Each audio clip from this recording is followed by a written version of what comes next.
ನಮಸ್ಕಾರ ವೀಕ್ಷಕರೇ, Royals Kannada prime ನ್ಯೂಸ್ಗೆ ಸ್ವಾಗತ. ನಾನು ರಮ್ಯಾ. ಇಂದಿನ ಮುಖ್ಯಾಂಶಗಳು. ಚಿಕ್ಕಬಳ್ಳಾಪುರದ ಈಶಾ ಗೇಟ್ ಬಳಿ ಪದೇ ಪದೇ ಅಪಘಾತ, ಸಾವು ನೋವು ಹಿನ್ನೆಲೆ ಸ್ಥಳಕ್ಕೆ ಆರ್ಟಿಒ, ಪೊಲೀಸ್, ಎನ್ಎಚ್ಎಐ ಅಧಿಕಾರಿಗಳು ಭೇಟಿ, ಪರಿಶೀಲನೆ, ಗ್ರಾಮಸ್ಥರಿಂದ ಅಧಿಕಾರಿಗಳಿಗೆ ತರಾಟೆ. ಎರಡನೇ ದಿನಕ್ಕೆ ಕಾಲಿಟ್ಟ ಬಿಜೆಪಿ ಹಮ್ಮಿಕೊಂಡಿರುವ ಅನಿರ್ದಿಷ್ಟಾವಧಿ ಧರಣಿ, ವಿವಿಧ ಬೇಡಿಕೆಗಳನ್ನು ಮುಂದಿಟ್ಟುಕೊಂಡು ಪ್ರತಿಭಟನೆ ನಡೆಸುತ್ತಿರುವ ಬಿಜೆಪಿ ನಾಯಕರು ಸಚಿವ ಬಿ ನಾಗೇಂದ್ರ ಅವರನ್ನು ಸಚಿವ ಸಂಪುಟದಿಂದ ವಜಾಗೊಳಿಸಬೇಕು ಎಂದು ಆಗ್ರಹ. ಚಿಂತಾಮಣಿ ನಗರದ ಟಿಪ್ಪು ನಗರ ಬಡಾವಣೆಯ ಎಸ್ಟಿಪಿ ರಸ್ತೆಯಲ್ಲಿರುವ ಪ್ಲಾಸ್ಟಿಕ್ ಫ್ಯಾಕ್ಟರಿಯೊಂದರಲ್ಲಿ ವಿದ್ಯುತ್ ಶಾರ್ಟ್ ಸರ್ಕ್ಯೂಟ್ನಿಂದ ದಿಢೀರ್ ಬೆಂಕಿ, ಲಕ್ಷಾಂತರ ರೂಪಾಯಿ ಮೌಲ್ಯದ ವಸ್ತುಗಳು ಭಸ್ಮ. ವಾರ್ತೆಗಳ ವಿವರ. ಬೆಂಗಳೂರು ಹೈದರಾಬಾದ್ ರಾಷ್ಟ್ರೀಯ ಹೆದ್ದಾರಿ 44ರ ಚಿಕ್ಕಬಳ್ಳಾಪುರ ತಾಲೂಕಿನ ಲಿಂಗಶೆಟ್ಟಿಪುರ ಸಮೀಪದ ಈಶಾ ಗೇಟ್ ಬಳಿ ಪದೇ ಪದೇ ಸಂಭವಿಸುತ್ತಿರುವ ರಸ್ತೆ ಅಪಘಾತಗಳಿಂದ ಆಕ್ರೋಶಗೊಂಡ ಗ್ರಾಮಸ್ಥರು ನಿನ್ನೆ ಪ್ರತಿಭಟನೆ ನಡೆಸಿದ್ರು. ಇದರಿಂದ ಅಪಘಾತದ ಸ್ಥಳಕ್ಕೆ ಆರ್ಟಿಒ, ಪೊಲೀಸ್ ಹಾಗೂ ರಾಷ್ಟ್ರೀಯ ಹೆದ್ದಾರಿ ಪ್ರಾಧಿಕಾರದ ಅಧಿಕಾರಿಗಳು ಭೇಟಿ ನೀಡಿ ಪರಿಶೀಲನೆ ನಡೆಸಿದರು.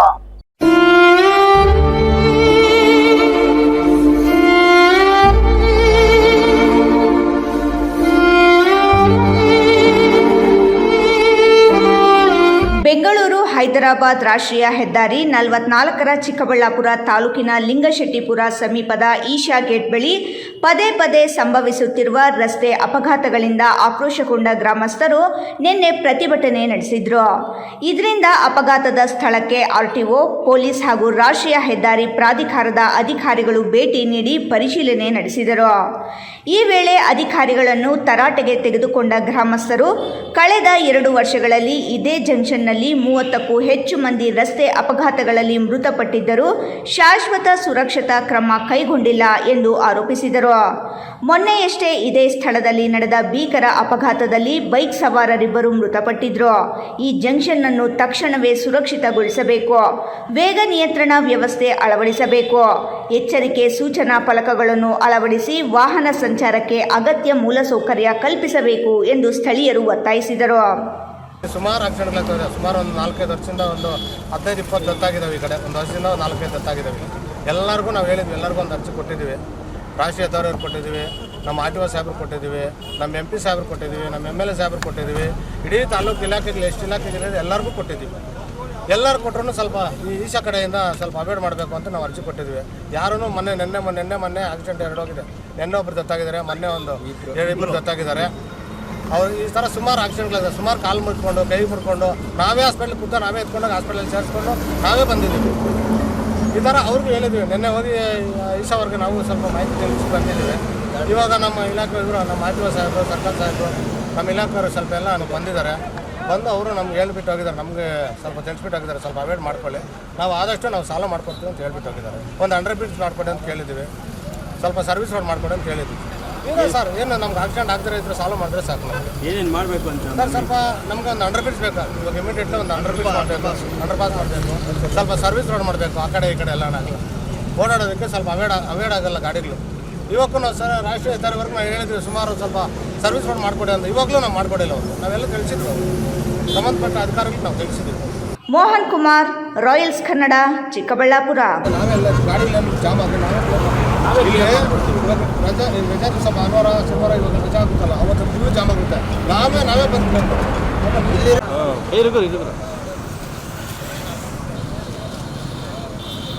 ಚಿಕ್ಕಬಳ್ಳಾಪುರ ಜಿಲ್ಲಾಡಳಿತ ಭವನದ ಮುಂದೆ ಬಿಜೆಪಿ ಹಮ್ಮಿಕೊಂಡಿರುವ ಅನಿರ್ದಿಷ್ಟಾವಧಿ ಧರಣಿ 2ನೇ ದಿನಕ್ಕೆ ಕಾಲಿಟ್ಟಿದೆ. ವಿವಿಧ ಬೇಡಿಕೆಗಳನ್ನು ಮುಂದಿಟ್ಟುಕೊಂಡು ಪ್ರತಿಭಟನೆ ನಡೆಸುತ್ತಿರುವ ಬಿಜೆಪಿ ನಾಯಕರು ಸಚಿವ ಬಿ ನಾಗೇಂದ್ರ ಅವರನ್ನು ಸಚಿವ ಸಂಪುಟದಿಂದ ವಜಾಗೊಳಿಸಬೇಕು ಎಂದು ಆಗ್ರಹಿಸಿದ್ದಾರೆ. ಕಾಂಗ್ರೆಸ್ ಸರ್ಕಾರಕ್ಕೆ ನಾಯಕ ಸಮುದಾಯದ ಹಣವನ್ನು ಲೂಟಿ ಮಾಡುವ ಸರ್ಕಾರಕ್ಕೆ ರಾಜೀನಾಮೆ. ಚಿಕ್ಕಬಳ್ಳಾಪುರ ಜಿಲ್ಲಾಡಳಿತದ ಭವನದ ಮುಂದೆ ಬಿಜೆಪಿ ನಡೆಸುತ್ತಿರುವ ಅನಿರ್ದಿಷ್ಟಾವಧಿ ಧರಣಿ ಮುಂದುವರೆದಿದೆ. 2ನೇ ದಿನವೂ ಪ್ರತಿಭಟನಾಕಾರರು ಸರ್ಕಾರದ ವಿರುದ್ಧ ಆಕ್ರೋಶ ವ್ಯಕ್ತಪಡಿಸಿದರು. ವಾಲ್ಮೀಕಿ ನಿಗಮದ ಹಣದ ಅವ್ಯವಹಾರ ಆರೋಪಕ್ಕೆ ಸಂಬಂಧಿಸಿದಂತೆ ಬಿ ನಾಗೇಂದ್ರ ಅವರನ್ನು ಸಚಿವ ಸಂಪುಟದಿಂದ ವಜಾಗೊಳಿಸಬೇಕು ಎಂದು ಬಿಜೆಪಿ ಮುಖಂಡರು ಒತ್ತಾಯಿಸಿದರು. ಇದೇ ವೇಳೆ ರಾಜ್ಯ ಸಚಿವ ಸಂಪುಟದಲ್ಲಿ ಮಹಿಳೆಯರಿಗೆ ಸೂಕ್ತ ಪ್ರಾತಿನಿಧ್ಯ ನೀಡಿಲ್ಲ ಎಂಬ ಆರೋಪವನ್ನು ಬಿಜೆಪಿ ಮುಖಂಡರು ಮಾಡಿದರು. ರಾಜ್ಯದ ಜನಸಂಖ್ಯೆಯಲ್ಲಿ 50% ಮಹಿಳೆಯರಿದ್ದರೂ ಅವರಿಗೆ ಸಮರ್ಪಕವಾಗಿ ಸಚಿವ ಸ್ಥಾನ ನೀಡಿಲ್ಲ ಎಂದು ಆಕ್ರೋಶ ವ್ಯಕ್ತಪಡಿಸಿದರು. ಕಾಂಗ್ರೆಸ್ ಸರ್ಕಾರದ ಪಂಚ ಗ್ಯಾರಂಟಿಗಳ ಕುರಿತು ಕೂಡ ಬಿಜೆಪಿ ಮುಖಂಡರು ವಾಗ್ದಾಳಿ ನಡೆಸಿದರು. ಪಂಚ ಗ್ಯಾರಂಟಿಗಳು ಸಂಪೂರ್ಣವಾಗಿ ಯಶಸ್ವಿಯಾಗಿವೆ ಎಂದು ಸರ್ಕಾರ ಹೇಳಿಕೊಳ್ಳುತ್ತಿದೆ. ಆದರೆ ಅದರ ನೈಜ ಪರಿಣಾಮ ಜನರಿಗೆ ಎಷ್ಟರ ಮಟ್ಟಿಗೆ ತಲುಪಿದೆ ಎಂಬುದನ್ನು ಸರ್ಕಾರ ಸ್ಪಷ್ಟಪಡಿಸಬೇಕು ಎಂದು ಪ್ರತಿಭಟನಾಕಾರರು ಆಗ್ರಹಿಸಿದರು. ಇನ್ನು ಬಿ ನಾಗೇಂದ್ರ ಅವರನ್ನು ಸಚಿವ ಸಂಪುಟದಿಂದ ವಜಾಗೊಳಿಸಬೇಕು, ಮಹಿಳೆಯರಿಗೆ ಸೂಕ್ತ ಸಚಿವ ಸ್ಥಾನ ನೀಡಬೇಕು. ಸರ್ಕಾರದ ವೈಫಲ್ಯಗಳನ್ನು ಖಂಡಿಸಿ ಸರ್ಕಾರದ ವಿರುದ್ಧ ಘೋಷಣೆಗಳನ್ನು ಕೂಗಿದ ಬಿಜೆಪಿ ಕಾರ್ಯಕರ್ತರು ತಮ್ಮ ಬೇಡಿಕೆಗಳು ಈಡೇರುವವರೆಗೂ ಹೋರಾಟ ಮುಂದುವರಿಸುವ ಎಚ್ಚರಿಕೆ ನೀಡಿದರು. ಜಿಲ್ಲಾಡಳಿತ ಭವನದ ಮುಂಭಾಗ ನಡೆಯುತ್ತಿರುವ ಬಿಜೆಪಿ ಅನಿರ್ದಿಷ್ಟಾವಧಿ ಧರಣಿ ಇದೀಗ 2ನೇ ದಿನಕ್ಕೆ ಕಾಲಿಟ್ಟಿದ್ದು, ಮುಂದಿನ ದಿನಗಳಲ್ಲಿ ಹೋರಾಟ ಮತ್ತಷ್ಟು ತೀವ್ರಗೊಳ್ಳುವ ಸಾಧ್ಯತೆ ಇದೆ ಎಂದು ಬಿಜೆಪಿ ಜಿಲ್ಲಾಧ್ಯಕ್ಷ ತಿಳಿಸಿದರು. ಒಟ್ಟಿನಲ್ಲಿ ವಿವಿಧ ಬೇಡಿಕೆಗಳನ್ನು ಮುಂದಿಟ್ಟುಕೊಂಡು ಚಿಕ್ಕಬಳ್ಳಾಪುರದಲ್ಲಿ ಬಿಜೆಪಿ ನಡೆಸುತ್ತಿರುವ ಅನಿರ್ದಿಷ್ಟಾವಧಿ ಧರಣಿ 2ನೇ ದಿನವೂ ಮುಂದುವರೆದಿದೆ. ಸರ್ಕಾರದ ವಿರುದ್ಧ ಬಿಜೆಪಿ ಮುಖಂಡರು ತಮ್ಮ ಆಕ್ರೋಶ ಹೊರಹಾಕಿದ್ದಾರೆ. ಇಡೀ ನಮ್ಮ BJP ಮತ್ತು JDS ಎಲ್ಲ ನಮ್ಮ ರಾಜ್ಯ ಸರ್ಕಾರದ ವಿರುದ್ಧ ಅಸೆಂಬ್ಲಿಯಲ್ಲಿ ಕೂಡ ಧ್ವನಿ ಎತ್ತಾ ಇದ್ದಾರೆ. ಅಹೋರಾತ್ರಿ ಧರಣಿ ಮಾಡ್ತಕ್ಕಂಥದ್ದು ತೀರ್ಮಾನ ಆಗುತ್ತೆ ಸದನದಲ್ಲಿ ಕೂಡ.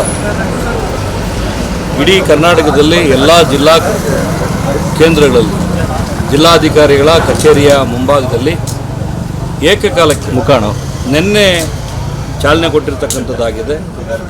ಇಡೀ ಜಿಲ್ಲೆಯಿಂದ ಎಲ್ಲ ವಿಧಾನಸಭಾ ಕ್ಷೇತ್ರಗಳಿಂದ ನೂರಾರು ಸಾವಿರಾರು ನಮ್ಮ BJPಯ ಮುಖಂಡರು ನಿನ್ನೆ ಹೋರಾಟ ಮಾಡಿದ್ದಾರೆ. ಇವತ್ತು ಕೂಡ ಇವತ್ತಿನಿಂದ ದಿನಕ್ಕೆ ಒಂದು ವಿಧಾನಸಭಾ ಕ್ಷೇತ್ರದಿಂದ ನಮ್ಮ ಕಾರ್ಯಕರ್ತರು ಬಂದು ಧರಣಿ ಮಾಡ್ತಕ್ಕಂಥದ್ದು ಮಾಡ್ತಾ ಇದ್ದೀವಿ. ನೂರಾರು ಸಂಖ್ಯೆಯಲ್ಲಿ ಇವತ್ತು ನಮ್ಮ BJP ಮುಖಂಡರು ಕೂಡ ಆಕ್ರೋಶವನ್ನು ವ್ಯಕ್ತಪಡಿಸ್ತಾ ಇದ್ದಾರೆ. ಭ್ರಷ್ಟ ಸರ್ಕಾರ ಕಾಂಗ್ರೆಸ್ ಸರ್ಕಾರ ಅಂತಕ್ಕಂಥದ್ದು ರುಜುವಾತು ಆಗಿದೆ. ಯಾಕಂತ ಹೇಳಿದ್ರೆ 3 ವರ್ಷ ಸರ್ಕಾರ ಆಗಿದೆ. ಈ ಒಂದು ವರ್ಷದ ಹಿಂದೆ ಕುರ್ಚಿ ಕಿತ್ತಾಟ ನಡೀತಾ ಇರ್ತಕ್ಕಂಥದ್ದು. ಈ ಕುರ್ಚಿ ತಗೊಂಡಾದ್ಮೇಲೆ DK ಶಿವಕುಮಾರ್ ಅವರು ಹೈಕಮಾಂಡ್ಗೆ ಮಣಿದಿದ್ದಾರೋ ಹೆಂಗೋ ಗೊತ್ತಿಲ್ಲ, ಲೆಕ್ಕಾಚಾರ ಏನೋ ಗೊತ್ತಿಲ್ಲ. ಭ್ರಷ್ಟ ಶಾಸಕರು ಸಚಿವರಾಗಿರ್ತಕ್ಕಂಥ ನಾಗೇಂದ್ರ ಅವರನ್ನು ಈಗಾಗಲೇ ಸಿದ್ದರಾಮಯ್ಯರು ಅವರ ಅವಧಿಯಲ್ಲಿ ರಾಜೀನಾಮೆಯನ್ನು ಪಡ್ಕೊಂಡಿದ್ರು. ಆದರೆ ಇವತ್ತು ಹೊಸ ಮಂತ್ರಿಮಂಡಲ ಏನಾಯಿತು ಅದರಲ್ಲಿ ಭ್ರಷ್ಟ ಮಂತ್ರಿಯಾಗಿ ಇವತ್ತೇನು ಮತ್ತೆ ಪ್ರಮಾಣವಚನ ಸ್ವೀಕಾರ ಮಾಡಿರ್ತಕ್ಕಂಥದ್ದು ದುರಂತ. ಭ್ರಷ್ಟ ಅಂತ ತೀರ್ಮಾನ ಆದಮೇಲೆ ಒಂದು 187 ಕೋಟ್ಯಾಂತರ ರೂಪಾಯಿ ಹಗರಣ ಮಾಡಿರ್ತಕ್ಕಂಥವನ್ನು ಮತ್ತೆ ತೊಗೊಂಡಿದ್ದಾರೆ ಅಂತ ಹೇಳಿದ್ರೆ ಇವು ಸರ್ಕಾರ ಎಷ್ಟು ಮಟ್ಟಿಗೆ ನಡೆಸ್ತಾ ಇರತಕ್ಕಂಥದ್ದು ಇವತ್ತಾಗಿದೆ. ಇದೆಲ್ಲ ಪೂರ್ತಿ 1.5 ವರ್ಷದಲ್ಲಿ ಎಕ್ಸ್ಪೈರಿ ಡೇಟು ಫಿಕ್ಸ್ ಆಗಿದೆ ಕಾಂಗ್ರೆಸ್ಗೆ. ಮುಂಬರುವ ದಿನಗಳಲ್ಲಿ ಕಾಂಗ್ರೆಸ್ಗೆ ಮುಖಕ್ಕೆ ಜನ ಮಸಿ ಬೆಳೀತಾರೆ. 5 ಗ್ಯಾರಂಟಿ ಕೊಟ್ಟು 5 ಗ್ಯಾರಂಟಿ ಕೂಡ ಹುಸಿಯಾಗಿದೆ. ಇವತ್ತು ಗೆದ್ದಿಡಿತಾ ಇದೆ. ಗ್ಯಾರಂಟಿ ಗಾದೆ ಮುಗಿದಿದೆ. ಮುಂಬರುವ ದಿನಗಳಲ್ಲಿ 1.5 ವರ್ಷದಲ್ಲಿ ಇವರು ಮತ್ತಷ್ಟು ಮಾಡುವ ಅನಾಚಾರಗಳನ್ನು ಪಾಪದ ತುಂಬುತ್ತೆ. ಈ ಕಾಂಗ್ರೆಸ್ನ ತೆಗಿತಕ್ಕಂಥದ್ದು ಎಲ್ಲೂ ನಿರ್ಧಾರ ಮಾಡಿದ್ದಾರೆ. ಅವರ ಪಾಪಕುಂಡ ತುಂಬಿರೋದು ಸ್ವಲ್ಪ ಆದರೂ ಕಮ್ಮಿ ಆಗಬೇಕಂತ ಹೇಳಿದ್ರೆ ಈ ನಾಗೇಂದ್ರನ್ನ ಇಮಿಡಿಯೇಟಾಗಿ ಕೈ ಬಿಡಬೇಕು. ಒಳ್ಳೆ ಸಚಿವರನ್ನು ಒಳ್ಳೆ ಕೆಲಸ ಮಾಡ್ತಕ್ಕಂಥವ್ರನ್ನ ತಗೋಬೇಕು. ಇಡೀ 2 ಜಿಲ್ಲೆಗಳಲ್ಲಿ ಚಿಕ್ಕಬಳ್ಳಾಪುರ ಮತ್ತು ಕೋಲಾರ ಜಿಲ್ಲೆಗೆ ಅನ್ಯಾಯ ಮಾಡಿರ್ತಕ್ಕಂಥ ಈ ಕಾಂಗ್ರೆಸ್ ಇಲ್ಲಿರ್ತಕ್ಕಂಥ ಸಚಿವರನ್ನ ಕೂಡ ತೆಗೆದಿದ್ದಾರೆ. ಹೊಸಬ್ರನ್ನ ಇರ್ತಕ್ಕಂಥ ಇಷ್ಟೊಂದು MLAಗಳಿದ್ದಾರೆ, ಒಬ್ಬರ ಸಚಿವಗಿರಿ ಕೊಟ್ಟಿಲ್ಲ. ಏನೋ ಕೋಲಾರ ಮತ್ತು ಚಿಕ್ಕಬಳ್ಳಾಪುರ 2ಕ್ಕೂ ಸಚಿವಗಿರಿ ಕೊಟ್ಟಿಲ್ಲ. ಈ ಕಾಂಗ್ರೆಸ್ನ ಧೋರಣೆಗೆ ದೊಡ್ಡ ಮಟ್ಟಕ್ಕೆ ನಮ್ಮ ವಿರೋಧ ಇದೆ. ಮುಂಬರುವ ದಿನಗಳಲ್ಲಿ ತಕ್ಕ ಪಾಠ ಕಲಿಸ್ತಕ್ಕಂಥದ್ದಾಗುತ್ತೆ. ಸಚಿವರನ್ನ ತೆಗೆಯೋವರೆಗೂ ನಾವು ಧರಣಿನ ಮುಂದುವರಿಸ್ತೀವಿ. ಮೋಹನ್ ಕುಮಾರ್, ರಾಯಲ್ಸ್ ಕನ್ನಡ, ಚಿಕ್ಕಬಳ್ಳಾಪುರ. ಚಿಂತಾಮಣಿ ನಗರದ ಟಿಪ್ಪು ನಗರ ಬಡಾವಣೆಯ STP ರಸ್ತೆಯಲ್ಲಿರುವ ಪ್ಲಾಸ್ಟಿಕ್ ಫ್ಯಾಕ್ಟರಿಯೊಂದರಲ್ಲಿ ವಿದ್ಯುತ್ ಶಾರ್ಟ್ ಸರ್ಕ್ಯೂಟ್ನಿಂದ ದಿಢೀರ್ ಬೆಂಕಿ ಕಾಣಿಸಿಕೊಂಡು ಲಕ್ಷಾಂತರ ರೂಪಾಯಿ ಮೌಲ್ಯದ ವಸ್ತುಗಳು ಭಸ್ಮವಾಗಿರುವ ಘಟನೆ ನಡೆದಿದೆ.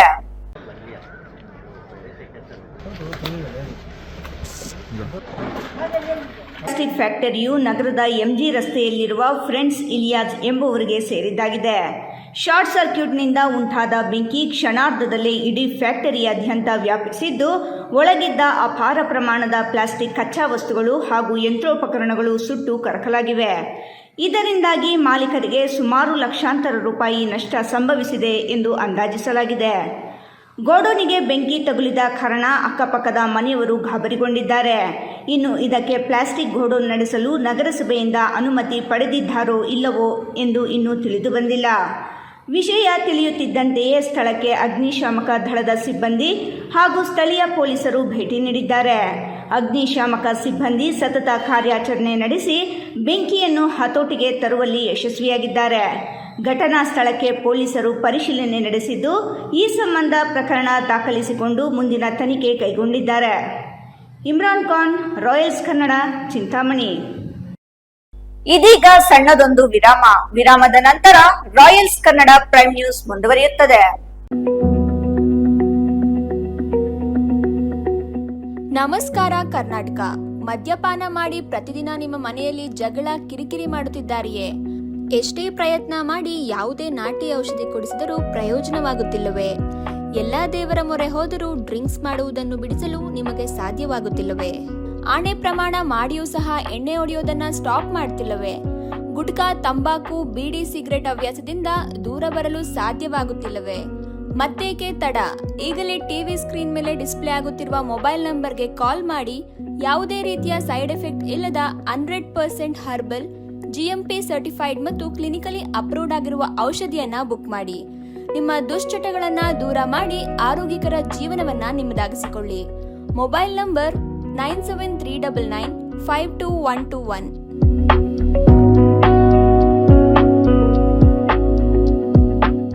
ವಿರಾಮದ ನಂತರ ರಾಯಲ್ಸ್ ಕನ್ನಡ ಪ್ರೈಮ್ ನ್ಯೂಸ್ಗೆ ಸ್ವಾಗತ. ಚಿಕ್ಕಬಳ್ಳಾಪುರ ಜಿಲ್ಲೆಯನ್ನು ಬರಪೀಡಿತ ಜಿಲ್ಲೆಯಾಗಿ ಘೋಷಣೆ ಮಾಡಬೇಕು ಎಂದು ಆಗ್ರಹಿಸಿ ಅಖಿಲ ಕರ್ನಾಟಕ ರೈತ ಸಂಘದ ವತಿಯಿಂದ ಪ್ರತಿಭಟನೆ ನಡೆಸಲಾಯಿತು.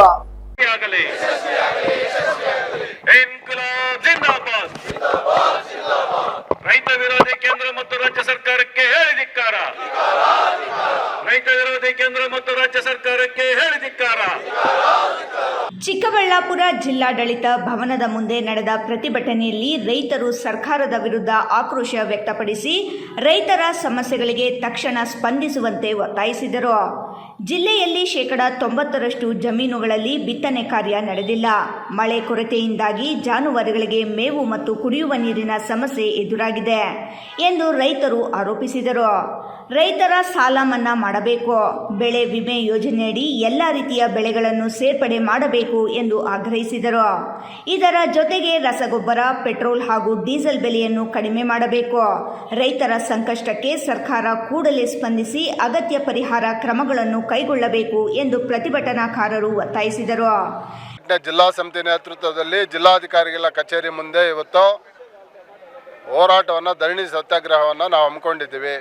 ವಿಷಯ ಏನಂದರೆ, ಚಿಕ್ಕಬಳ್ಳಾಪುರ ಜಿಲ್ಲೆಯಲ್ಲಿ ಸುಮಾರು 40 ವರ್ಷಗಳಿಂದ ಈಚೆಗೆ ಎಂದೆಂದೂ ಕಂಡು ಕಾಣರಿಯದಂತಹ ಬರ ಪರಿಸ್ಥಿತಿ ನಮ್ಮ ಜಿಲ್ಲೆಯನ್ನು ಆವರಿಸಿದೆ.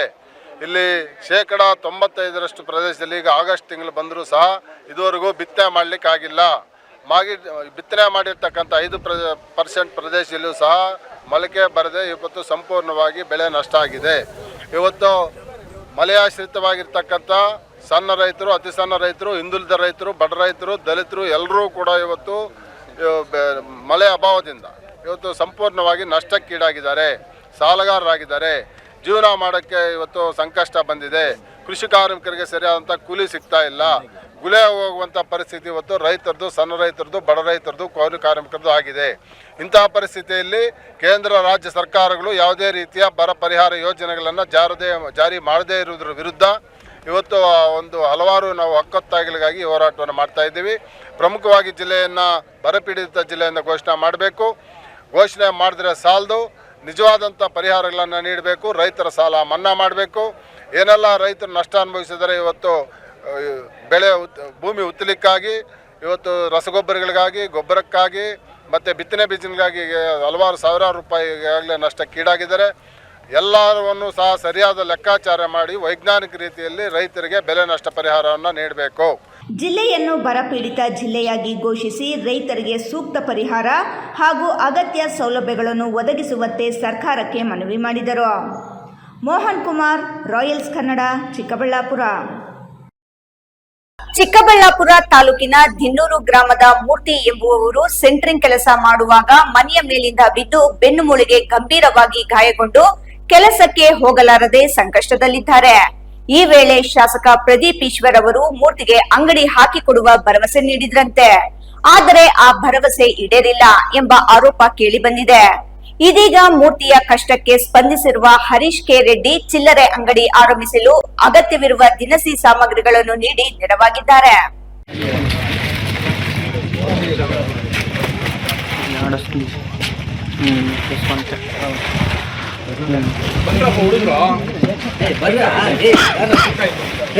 ಚಿಕ್ಕಬಳ್ಳಾಪುರ ತಾಲೂಕಿನ ದಿನ್ನೂರು ಗ್ರಾಮದ ಮೂರ್ತಿ ಸೆಂಟ್ರಿಂಗ್ ಕೆಲಸ ಮಾಡಿಕೊಂಡು ಜೀವನ ಸಾಗಿಸುತ್ತಿದ್ದವರು.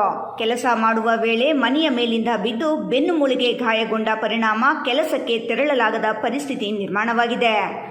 ಕುಟುಂಬದ ಜೀವನ ನಿರ್ವಹಣೆಯೇ ಕಷ್ಟವಾಗಿದ್ದ ಸಂದರ್ಭದಲ್ಲಿ ಶಾಸಕ ಪ್ರದೀಪ್ ಈಶ್ವರ್ ಅವರು ಮೂರ್ತಿಗೆ ಅಂಗಡಿ ಹಾಕಿಕೊಡುವುದಾಗಿ ಭರವಸೆ ನೀಡಿದ್ರಂತೆ. ಆದರೆ ಶಾಸಕ ನೀಡಿದ್ದ ಭರವಸೆ ಇನ್ನೂ ಈಡೇರಿಲ್ಲ ಎಂಬ ಆರೋಪ ಇದೀಗ ಕೇಳಿಬಂದಿದೆ. ಇಂತಹ ಸಂದರ್ಭದಲ್ಲಿ ಮೂರ್ತಿಯ ಪರಿಸ್ಥಿತಿ ಹಾಗೂ ಕುಟುಂಬದ ಸಂಕಷ್ಟವನ್ನು ಅರಿತ ಹರೀಶ್ ಕೆ ರೆಡ್ಡಿ ಮಾನವೀಯತೆ ಮೆರೆದಿದ್ದಾರೆ. ಮೂರ್ತಿಗೆ ಚಿಲ್ಲರೆ ಅಂಗಡಿ ಆರಂಭಿಸಲು ಅಗತ್ಯವಿರುವ ಅಕ್ಕಿ, ಬೇಳೆ, ದವಸ ಧಾನ್ಯ ಸೇರಿದಂತೆ ವಿವಿಧ ದಿನಸಿ ಸಾಮಗ್ರಿಗಳನ್ನು ಒದಗಿಸಿ ನೆರವಾಗಿದ್ದಾರೆ. ಅಂಗವೈಕಲ್ಯದಿಂದ ಕೆಲಸಕ್ಕೆ ತೆರಳಲು ಸಾಧ್ಯವಾಗದ ಮೂರ್ತಿಗೆ ಸ್ವಾವಲಂಬಿ ಜೀವನ ನಡೆಸಲು ನೆರವಾಗುವ ನಿಟ್ಟಿನಲ್ಲಿ ಈ ಸಹಾಯ ಮಾಡಲಾಗಿದೆ ಎಂದು ಹರೀಶ್ ಕೆ ರೆಡ್ಡಿ ತಿಳಿಸಿದರು. ಮೂರ್ತಿಯವರ ಪರಿಸ್ಥಿತಿ ತಿಳಿದುಕೊಂಡು ಅವರಿಗೆ ಸಾಧ್ಯವಾದಷ್ಟು ನೆರವು ನೀಡಿದ್ದೇನೆ. ಅಂಗಡಿ ನಡೆಸಿಕೊಂಡು ಕುಟುಂಬವನ್ನು ನೋಡಿಕೊಳ್ಳಲು ಅನುಕೂಲವಾಗಲಿ ಎಂಬ ಉದ್ದೇಶದಿಂದ ಅಗತ್ಯ ಸಾಮಗ್ರಿಗಳನ್ನು ನೀಡಿದ್ದೇನೆ ಎಂದು ಸಮಾಜ ಸೇವಕ ಹರೀಶ್ ಕೆ ರೆಡ್ಡಿ ತಿಳಿಸಿದರು. ಸರ್, ಮೂರ್ತಿ ಅನ್ನೋರ ಬಗ್ಗೆ ನನಗೆ ನಮ್ಮ ಪಕ್ಕದ ಗ್ರಾಮದ ನಮ್ಮ ಸ್ನೇಹಿತರು ಸಹೋದರರಾದಂತಹ ಪ್ರವೀಣ್ ಅವರ ಮುಖಾಂತರ ನನಗೆ ಈ ಮಾಹಿತಿ ಬಂತು. ಅಣ್ಣ, ಈ ರೀತಿ ಅವ್ರಿಗೆ ಆರೋಗ್ಯದಲ್ಲಿ ಸಮಸ್ಯೆ ಇದೆ, ಸ್ಪೈನಲ್ ಕಾರ್ಡ್ ಪ್ರಾಬ್ಲಮ್ ಆಗಿದೆ. ಅವರು ಮುಂಚೆ ಎಲ್ಲನೂ ಕಷ್ಟಪಟ್ಟು ಕೆಲಸ ಮಾಡಿ ಜೀವನ ನಡೆಸ್ಕೊಳ್ತಾ ಇದ್ರು. ಇವತ್ತು ಈ ರೀತಿ ಸಮಸ್ಯೆ ಆಗಿದೆ ಅಂತ ಹೇಳ್ಬಿಟ್ಟು ನಮ್ಮ ಪ್ರವೀಣ್ ಅವರು ನನಗೆ ಹೇಳಿದರು. ಅವರು ಹೇಳಿದ ತಕ್ಷಣವೇ ಮಾರನೇ ದಿನವೇ ಸಂಜೆನೇ ಇವರು ನಮ್ಮ ಅಂಗಡಿ ಹತ್ರ ನೇರವಾಗಿ ಬಂದರು. ಬಂದು ಅಣ್ಣ ಇಟ್ಲ ಮೂರ್ತಿ ಇದೆ ಪ್ರವೀಣ್ ನನಗೆ ಸೊಪ್ಪಿಂಟಿ ಇಟ್ಲ ನಾವು. ಹೌದಪ್ಪ, ಆಯಿತು, ಏನು ಬೇಕು ನಿನಗಂದರೆ, ಅಣ್ಣ ನೀವೇನಾದರೂ ಮಾಡಿ ಸಪೋರ್ಟ್ ಮಾಡಿ ಅಣ್ಣ, ಸಾಕು. ಆಗ ಏನು ಬೇಕು ಈಗ ಪ್ರೆಸೆಂಟ್ ನಿನ್ಗೆ ಏನೇನು ಕಷ್ಟ ಇದೆ ಅಂದರೆ, ಅಣ್ಣ ಸಂಘದಲ್ಲಿ ಧರ್ಮಸ್ಥಳ ಸಂಘದಲ್ಲಿ 25,000 ಸಾಲ ಇದ್ದೀವಿ ನಾವು, ಆ ಸಾಲ ಕಟ್ಟಿದ್ರೆ ಸಾಕಣ.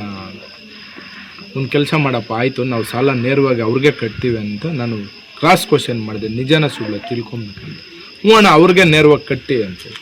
ಆವಾಗ ಇದು ವಾಸ್ತವಾಂಶ ನಿಜ ಅಂತ ಗೊತ್ತಾದ ಮೇಲೆ ಆ 25,000 ನಾವು ಸಂಘಕ್ಕೆ ಕಟ್ಟಿ ಅವ್ರ ಸಾಲ ತೀರ್ಸೋ ಬದಲು ಅದೇ 25,000 ರೂಪಾಯಿ ಅಮೌಂಟ್ನ ರೇಷನ್ ಐಟಮ್ ಆಗಿರ್ಬೋದು, ಅವ್ರು ಬದುಕಕ್ಕೆ ಏನು ಬೇಕು ಅಂಗಡಿ ವ್ಯಾಪಾರ ಮಾಡ್ಕೊಳಕ್ಕೆ, ಅದೇ ದುಡ್ಡನ್ನ ರೇಷನ್ ಐಟಮ್ ಮುಖಾಂತರ ಅವ್ರ ಅಂಗಡಿಗೆ ಕೊಡಿಸಿದ್ರೆ ಅವನು ಅದೇ ದುಡ್ಡಲ್ಲಿ ದುಡಿದು ಲಾಭನೂ ಮಾಡಿಕೊಂಡು ಅವನ ಜೀವನ ನಡೆಸ್ಕೊಂಡು ಸಾಲನೂ ಕಟ್ತಾನೆ ಅನ್ನೋ ಒಂದು ಉದ್ದೇಶದಿಂದ ಇವತ್ತಿನ ದಿನ ನಾನು ಅವ್ರಿಗೆ ಸಹಾಯ ಮಾಡಿದ್ದೀನಿ. ದೇವ್ರಿಗೂ ಇಂಥ ಯಾವುದೇ ಆಗಿರಲಿ, ಈ ಹಣವಂತರಿಗೆ ಜಾಸ್ತಿ ಕಷ್ಟ ಬರಲ್ಲ, ಜಾಸ್ತಿ ತೀರಾ ಬಡವ್ರಿಗೆ ಕಷ್ಟ ಬರೋದು. ಈಗ ನಾನು ಅನೇಕ ಬಾರಿ ಆಸ್ಪತ್ರೆಗಳ ಸಮಸ್ಯೆಗಳಿಗೆ ನಾನು ಹೆಚ್ಚು ಸ್ಪಂದಿಸೋದು, ಅದರಲ್ಲೂ ಕೂಡ ಆರೋಗ್ಯ ವಿಷಯ, ವಿದ್ಯಾಭ್ಯಾಸ ವಿಷಯ, ಇವೆರಡಕ್ಕೂ ದೇವರು ಶೀಘ್ರವೇ ಇಂಥ ಬಡವ್ರಿಗೆ ಈ ಕಷ್ಟ ಕೊಡದೇ ಇರಲಿ ಅಂತ ನಾನು ದೇವರಲ್ಲಿ ಪ್ರಾರ್ಥನೆ ಮಾಡ್ತೀನಿ ಸರ್. ಈಗ ಶಾಸಕ ಪ್ರದೀಪ್ ಈಶ್ವರ್ ಅವರು ಕೂಡ ಅವ್ರಿಗೆ ಭರವಸೆ ಕೊಟ್ಟಿದ್ರು ಅಂತ ಹೇಳ್ತಿದ್ರು. ಅವರು ಆ ಭರವಸೆ ಕೊಟ್ಟು 3 ವರ್ಷ ಆಗಿದೆ, ಇನ್ನೂ ಈಡೇರಿಸಿಲ್ಲ ಅಂತ ಹೇಳ್ತಿದ್ರು. ಏನು ಹೇಳ್ತೀರಿ ಸರ್? ನಾನು ಶಾಸಕರ ಬಗ್ಗೆ ಇನ್ನೊಬ್ರು ಯಾರೋ ಭರವಸೆ ಕೊಟ್ಟಿರೋರ ಬಗ್ಗೆ ಮಾತಾಡೋಷ್ಟು ದೊಡ್ಡವನು ನಾನಲ್ಲ. ನನ್ನ ತಂದೆ ತಾಯಿ, ನನ್ನ ನಂಬಿರೋರು, ನನ್ನ ಜೊತೆ ಇರೋರು, ನನ್ನ ಸ್ನೇಹಿತರು, ನನ್ನ ಹಿತೈಷಿಗಳು, ನನ್ನ ಮಾರ್ಗದರ್ಶಕರು ಯಾರ್ಯಾರು ನನ್ನ ಪರ ನಿಂತ್ಕೊಳ್ತಾರೋ ಅವ್ರ ಪರ ಕೆಲಸ ಮಾಡೋ ಅಂಥವ್ನು ನಾನು ಆಗ್ತೀನಿ ಸರ್. ಅಲ್ಲ, ಈ ರೀತಿ ಆಶ್ವಾಸನೆಗಳು ಕೊಟ್ಟು ಮಾಡದೇ ಇರೋದು ಅನಿಸ್ತದೆ ಅಂತ. ಮುಂದಿನ ದಿನಗಳಲ್ಲಿ ಎಲ್ಲ ಸೇರಿ ಅವರೇ ಒಳ್ಳೆ ಪಾಠ ಕಲಿಸ್ತಾರೆ ಸರ್. ಸ್ಕೂಲ್ ಇದು ಓದ್ತಾ ಇರ್ತೀವಿ, 1ನೇ ಕ್ಲಾಸ್, 2ನೇ ಕ್ಲಾಸ್, 3ನೇ ಕ್ಲಾಸ್ ಅಂತ. ಕರೆಕ್ಟಾಗಿ ಎಕ್ಸಾಮ್ ಬರೆದ್ರೆ ಪಾಸ್ ಆಗ್ತೀವಿ, ಬರೀಲಿಲ್ಲ ಅಂದರೆ ಫೇಲ್ ಆಗ್ತೀವಿ ಅಷ್ಟೇ. ರಾಜಕಾರಣಿಗಳು ನೀಡುವ ಭರವಸೆಗಳು ಕೇವಲ ಮಾತುಗಳಾಗದೆ ಸಂಕಷ್ಟದಲ್ಲಿರುವ ಜನರಿಗೆ ನಿಜವಾದ ನೆರವಾಗಬೇಕು ಎಂಬುದು ಸಾರ್ವಜನಿಕರ ನಿರೀಕ್ಷೆ. ಶಾಸಕರು ನೀಡಿದ್ದ ಭರವಸೆ ಈಡೇರುತ್ತದೆಯೋ ಇಲ್ಲವೋ ಎಂಬುದನ್ನು ಕಾದು ನೋಡಬೇಕಿದೆ. ಆದರೆ ಸದ್ಯ ಮೂರ್ತಿಯ ಕಷ್ಟಕ್ಕೆ ಸ್ಪಂದಿಸಿ ಅಗತ್ಯ ದಿನಸಿ ಸಾಮಗ್ರಿಗಳನ್ನು ಒದಗಿಸಿರುವ ಹರೀಶ್ ಕೆ ರೆಡ್ಡಿ ಅವರ ಮಾನವೀಯ ಕಾರ್ಯಕ್ಕೆ ಮೆಚ್ಚುಗೆ ವ್ಯಕ್ತವಾಗಿದೆ. ಒಟ್ಟಿನಲ್ಲಿ ಸಂಕಷ್ಟದಲ್ಲಿರುವ ಕುಟುಂಬಕ್ಕೆ ನೆರವಿನ ಹಸ್ತ ಚಾಚುವ ಮೂಲಕ ಹರೀಶ್ ಕೆ ರೆಡ್ಡಿ ಮಾನವೀಯತೆ ಮೆರೆದಿದ್ದು ಮೂರ್ತಿಯ ಕುಟುಂಬಕ್ಕೆ ಹೊಸ ಭರವಸೆಯ ಬೆಳಕು ಮೂಡಿದೆ. ನನ್ನ ಹೆಸರು ಮೂರ್ತಿ ಅಂದ್ಬಿಟ್ಟು, ನಮ್ಮದು ಬಂದು ದಿನ್ನೂರು, ಕಳ್ವರ ಗ್ರಾಮ ಮುದ್ರಣ ಗ್ರಾಮ ಪಂಚಾಯತಿ. ನಮಗೆ ಪ್ರದೀಪ್ ಈಶ್ವರ ಹೇಳ್ಕೊಟ್ಟಿದ್ರು, ಮೊದಲೇ ಆಶ್ವಾಸನೆ ಕೊಟ್ಟು ಹೋಗಿದ್ರು. ಅಂಗಡಿ ಹಾಕಿ ಕೊಡ್ತೀವಿ ನಿಮ್ಗೆ, ಯಾಕೆ ಬಟ್ಟೆ ಅಂಗಡಿ ಹಾಕಿ ಕೊಡ್ತೀವಿ ಮತ್ತು ಮೆಟೀರಿಯಲ್ ಕೊಡಿಸ್ತೀವಿ ಅಂತ ಹೇಳ್ಬಿಟ್ಟು ಹೋಗಿದ್ರು. ಯಾರೂ ಆಗಿಲ್ಲ ನನಗೆ. ಹರೀಶ್ ಅಣ್ಣ ಒಂದು ಸಲ ಮೀಟ್ ಆಗಿತ್ತು ಅಷ್ಟೇ. ಹರೀಶ್ ಅಣ್ಣ ಮೀಟ್ ಆಗಿದ್ದ ತಕ್ಷಣ ಬಂದು ರೆಸ್ಪಾನ್ಸ್ ಮಾಡಿದ್ರು. ಬಂದು ಇವತ್ತು ಮನೆ ಹತ್ರ ಬಂದು ಅಂಗಡಿ ಸಾಮಾನೆಲ್ಲ ತೊಗೊಂಡು ಕುಂದ್ಬಿಟ್ಟು ಮನೆ ಹತ್ರ ಹೋಗಿದ್ದಾರೆ. ಅವ್ರು ತುಂಬ ಏನೇನು ಕೊಟ್ಟಿದ್ದಾರೆ? ರೇಷನ್ ಐಟಮ್ ಎಲ್ಲ ಕೊಟ್ಟಿದ್ದಾರೆ. ನಮ್ಗೆ ಏನೇನು ಬೇಕು, ಅಂಗಡಿಗೆ ಏನೇನು ಬೇಕು ಎಲ್ಲ ಮೆಟೀರಿಯಲ್ ಎಲ್ಲ ಕೊಟ್ಟಿದ್ದಾರೆ. ಎಲ್ಲ ಕೊಟ್ಟಿದ್ದಾರೆ. ನಮಗೇನು ಸಮಸ್ಯೆ ಇಲ್ಲ. ಅವರೆಲ್ಲ ನೋಡ್ಕೊಂಡು ಹೋಗಿದ್ದಾರೆ. ಇನ್ನೂ ಬೇಕಾದ್ರೆ ಇನ್ನು ಮುಂದಕ್ಕೆ ಏನು ಸಪೋರ್ಟ್ ಬೇಕಾದ್ರೆ ನಾನು ಮಾಡ್ತೀನಿ ಅಂದ್ಬಿಟ್ಟು ಭರವಸೆ ಕೊಟ್ಟಿದ್ದಾರೆ. ಅವ್ರು ತುಂಬ ಧನ್ಯವಾದ ಹೇಳ್ತೀನಿ. ಯಾಕೆ ಶಾಸಕ ಪ್ರದೀಪ್ ಈಶ್ವರ್ ಅವ್ರು ಮಾಡಲಿಲ್ವಾ? ಏನು ಹೇಳಿದ್ರು? ಇಲ್ಲ, ಬರ್ತೀವಿ ನಾವು ಮಾಡ್ಕೊಡ್ತೀವಿ, ಪಿ ಎಗಳು ಕೇಳಿ ಅವ್ರ ನಂಬರ್ ಕೊಡ್ತೀವಿ, ಇವ್ರ ನಂಬರ್ ಕೊಡ್ತೀವಿ ಅಂತ ಹೇಳಿದ್ರು. ನಾವು ಅಲ್ಲಾಡಿದ್ವಿ, 2-3 ತಿಂಗಳು ಅಲ್ಲಾಡಿದ್ವಿ. ತಾಲೂಕು ಆಫೀಸಲ್ಲಿ ಅಲ್ಲಾಡಿದ್ವಿ. ಅವ್ರ ಮನೆ ಹತ್ರ ಹೋದ್ವಿ, ಅವ್ರು ಸಿಕ್ಕಲೇ ಇಲ್ಲ. ಇವತ್ತಿಗೆ ಸಿಕ್ಕಲಿಲ್ಲ. ಅವರು ಏನೂ ಇಲ್ಲ. ಫೋನ್ ಮಾಡಿದ್ರೆ ಸ್ವಿಚ್ ಆಫ್. ಯಾವ ಕಾಂಟ್ಯಾಕ್ಟ್ ನಂಬರೇ ಇಲ್ಲ ಅವ್ರ ಹತ್ರ. ಇವಾಗ ನಮ್ಗೆ ಯಾರು ಅಲ್ಲಾಡಿ ಸುಮ್ಮನೆ ಹೋಗ್ಬಿಟ್ವಿ.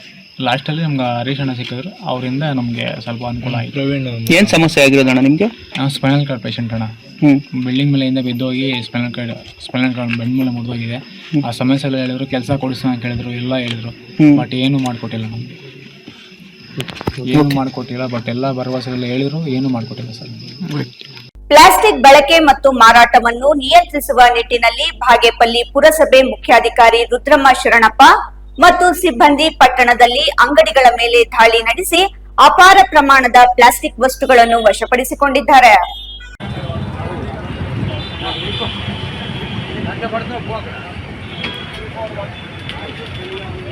ಪಟ್ಟಣದಲ್ಲಿ ನಿರಂತರವಾಗಿ ನಡೆಯುತ್ತಿರುವ ಪ್ಲಾಸ್ಟಿಕ್ ಬಳಕೆ ಮತ್ತು ಮಾರಾಟವನ್ನು ತಡೆಯುವ ನಿಟ್ಟಿನಲ್ಲಿ ಅಧಿಕಾರಿಗಳು ಹಂತ ಹಂತವಾಗಿ ಪ್ಲಾಸ್ಟಿಕ್ ವಸ್ತುಗಳನ್ನು ವಶಕ್ಕೆ ಪಡೆಯುವ ಜೊತೆಗೆ 25,000 ರೂಪಾಯಿ ದಂಡ ವಿಧಿಸಿದ್ದಾರೆ.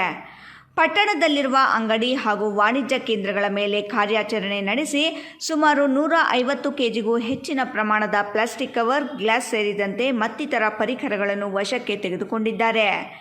ಈ ಕುರಿತು ಬಾಗೇಪಲ್ಲಿ ಪುರಸಭೆ ಮುಖ್ಯಾಧಿಕಾರಿ ಶ್ರೀನಿವಾಸ್ ಸುದ್ದಿಗಾರರೊಂದಿಗೆ ಮಾತನಾಡಿ, ವರ್ತಕರು ಹಾಗೂ ಸಾರ್ವಜನಿಕರ ಗಮನ ಸೆಳೆಯಲು ಪುರಸಭೆ ವತಿಯಿಂದ ಕೆಲ ತಿಂಗಳಿಂದ ಹಲವು ರೀತಿಯ ಪ್ರಚಾರ ಕ್ರಮಗಳನ್ನು ಕೈಗೊಳ್ಳಲಾಗಿದೆ.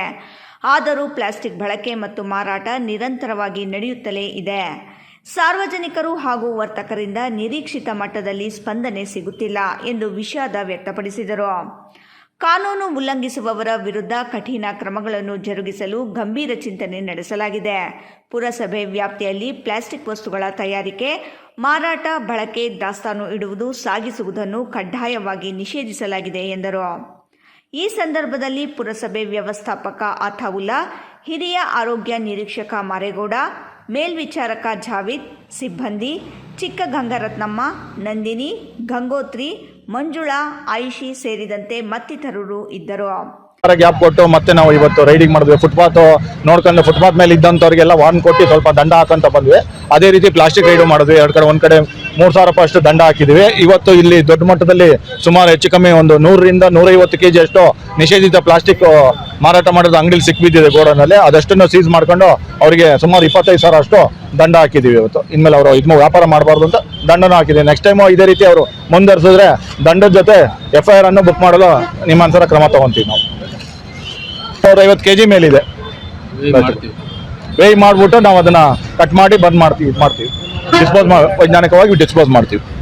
ಮಾರಾಟ ಮಾಡೋಕೆ ಉದ್ದೇಶಕ್ಕೆ ಬೇಡ ಅಂದ್ರೂ ಮಾರಾಟ. ನಾವು ಲಾಸ್ಟ್ ಟೈಮ್ ಈಗ ಹೋಗ್ತಾ ಈ ಕಡೆ ಹೋದಾಗ ಬಾಗ್ಲು ಹಾಕಿದ್ರು, ನಾವು ಹಂಗೆ ಮುಂದಕ್ಕೆ ಹೋಗಿ ಬರ್ತಾ ತೆಗ್ದಿದ್ದಾರೆ.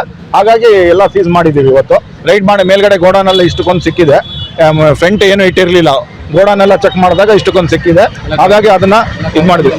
ಎಲ್ಲ ಕಳ್ತನದಲ್ಲೇ ವ್ಯಾಪಾರ ಮಾಡ್ತಾ ಇದ್ದಾರೆ. ಮ್ಯಾಕ್ಸಿಮಮ್ ಏನು ತಿಂಡಿ ಕೈಗಾಡಿಗಳ ಅಂಗಡಿಗಳು ಇದ್ರಗಳಿಗೆಲ್ಲ ಅವರಿಗೆಲ್ಲ ವ್ಯಾಪಾರ ಸಿಗ್ತಾ ಇರೋದೇ ಇದೆ. ಅವರಿಗೆಲ್ಲ ಕೇಳಿದ್ರೆ ಎಲ್ಲಿಂದ ಅಂತ ಬಾಯ್ ಬಿಡ್ತಿರ್ಲಿಲ್ಲ. ಅದಕ್ಕೆ ಮೂಲ ಎಲ್ಲ ಹಿಂದೂಪುರ ಅಂತಾರೆ, ನೋಡಿದ್ರೆ ಎಲ್ಲ ಇಲ್ಲೇ ಸಿಗ್ತಾ ಇದೆ. ಹಾಗಾಗಿ ಇದು ಮಾಡ್ತಾ ಇದ್ವಿ. ಇದೇ ಪದ್ಧತಿ ಕಾಲ ಅನಿರೀಕ್ಷಿತ ದಾಳಿ ಮಾಡುವ ಮೂಲಕ ಈ ರೀತಿ ಪ್ರಕರಣಗಳನ್ನ ಪ್ಲಾಸ್ಟಿಕ್ ನಿಷೇಧದ ಬಗ್ಗೆ. ಸುಬ್ಬು, ರಾಯಲ್ಸ್ ಕನ್ನಡ, ಭಾಗ್ಯನಗರ. ಚಿಂತಾಮಣಿ ತಾಲೂಕಿನ ಮುರುಗಮಲ್ಲ ಗ್ರಾಮದಲ್ಲಿ ಆಗಸ್ಟ್ 26 ಮತ್ತು 27ರಂದು 2 ದಿನಗಳ ಕಾಲ ನಡೆಯಲಿರುವ ಹಜರತ್ ಅಮ್ಮಾಜಾನ್ ಬಾವಾಜಾನ್ ಉರುಸ್ ಅನ್ನು ಶಾಂತಿಯುತವಾಗಿ ಆಚರಿಸಬೇಕು. ಉರುಸ್ ಸಂದರ್ಭದಲ್ಲಿ ಶಾಂತಿ ಸುವ್ಯವಸ್ಥೆಗೆ ಧಕ್ಕೆ ತರಲು ಯತ್ನಿಸಿದರೆ ಪೊಲೀಸ್ ಇಲಾಖೆ ಕಠಿಣ ಕಾನೂನು ಕ್ರಮ ಕೈಗೊಳ್ಳುತ್ತದೆ ಎಂದು ಗ್ರೇಡ್ 2 ತಹಸೀಲ್ದಾರ್ ರಾಜೇಂದ್ರ ಪ್ರಸಾದ್ ಹೇಳಿದರು.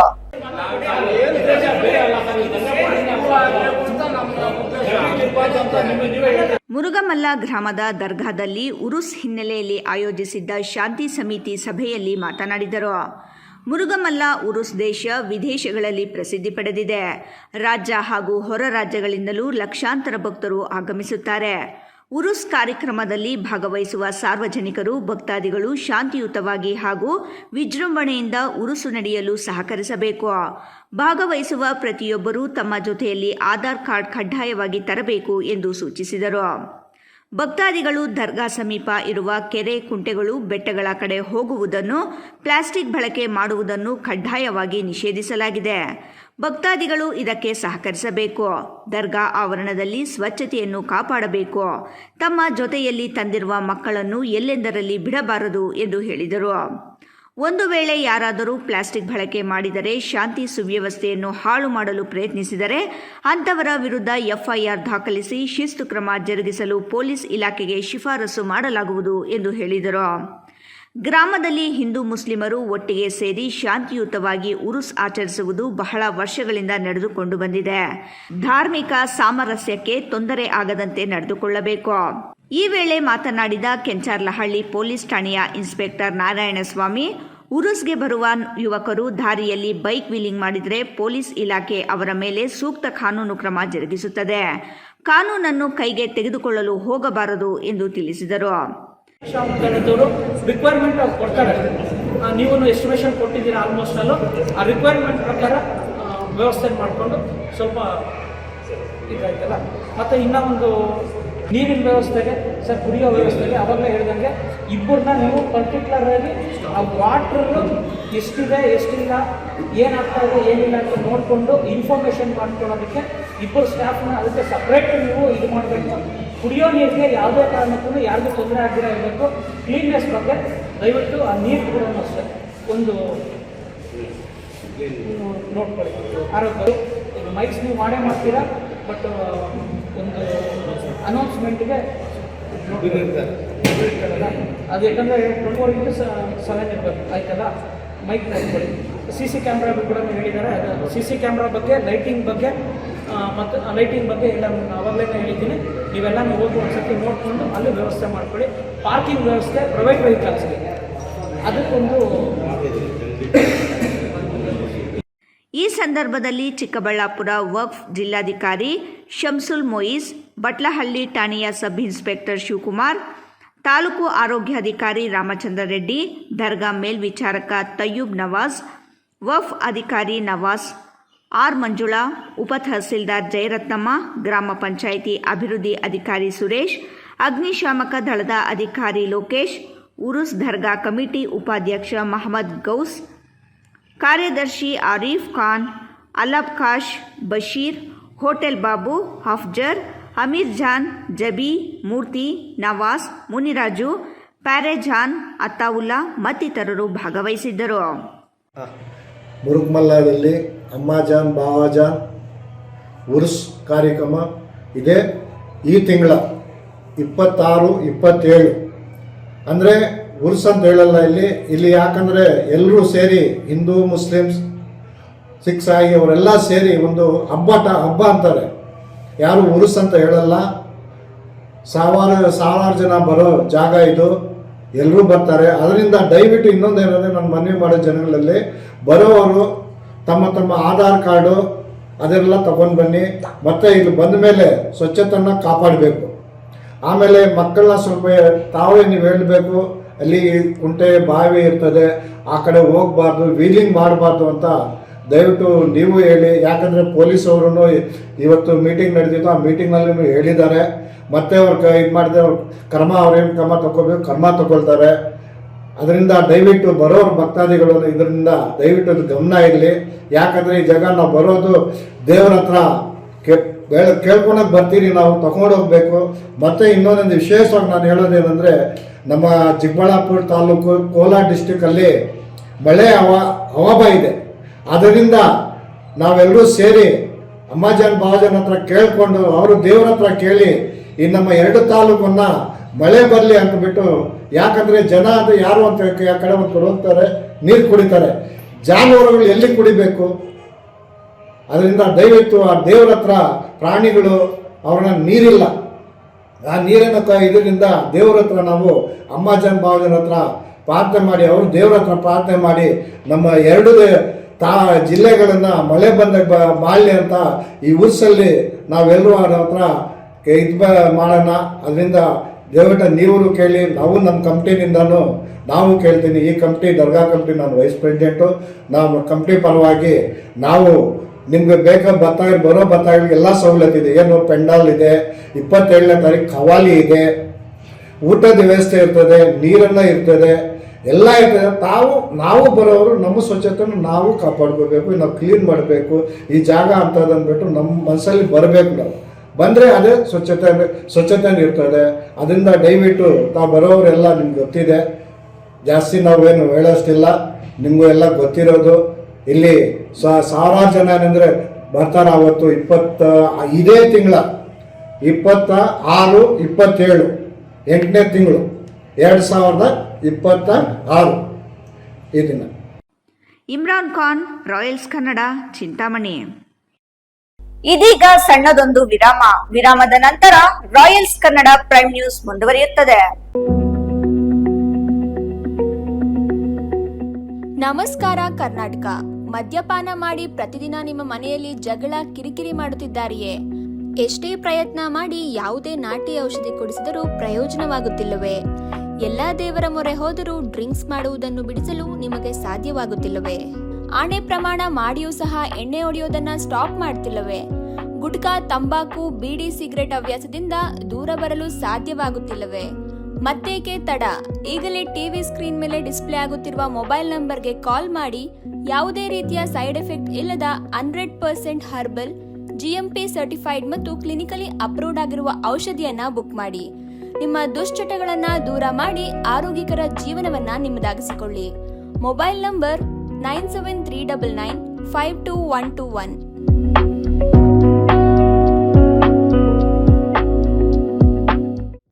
ವಿರಾಮದ ನಂತರ ರಾಯಲ್ಸ್ ಕನ್ನಡ ಪ್ರೈಮ್ ನ್ಯೂಸ್ಗೆ ಮತ್ತೊಮ್ಮೆ ಸ್ವಾಗತ.